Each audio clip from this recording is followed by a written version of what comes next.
বন্ধু অনেকদিন ধরে ঘুরতে যাই না, চল কোনো জায়গা থেকে যায় ঘুরে আসি। ঠিকই কইছিস রে, ঘুরলে আবার মন ভালো থাকে। তাইলে কই যাওয়া যায়? বন্ধু তাইলে ল কক্সবাজার থেকে ঘুরে আসি। আইছে হ্যাঁ কক্সবাজার যাইবো, 10 টাকা নাই পকেটে, হ্যাঁ কক্সবাজার যাইবো। সরেনতে যা।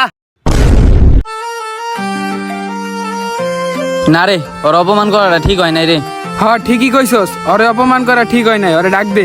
ওই মাজারুল এদিকে আই। আমি জানতাম বন্ধু তোরা আমার লগে মজা করছস। যেদিন টাকা হইব ওই দিন আমগুলো লগে ঘুরবার যাইবি, যা বেটা। কি রে, কাজটা কি তুই ঠিক করলি? স্যার ডাক দিয়ে আবার অপমান করে দিলি। যা বেড়া, এবার বেশি হয়ে গেছে, ওরে ডাক দে, আমগুলো গেলে এলুমনি। ওই মাজারুল এদিকে এদিকে আই, শোন শোন। আমি জানতাম বেটা তোরা এমন মজা করেই থাকস, আমি আবার এটি কিছু মনে করি নাই। তুই মনে করবি কি ব্যাটটা, তোর তো শরমই নাই। যা বেড়া, আমরা ঘুরতে গেলে কি তুই 10টা টাকা দেস তোর পকেট থেকে? সব টাকা তো আমরাই দেই বেটা, যেদিন দিতে পারবি ওই দিন কাবি, যা।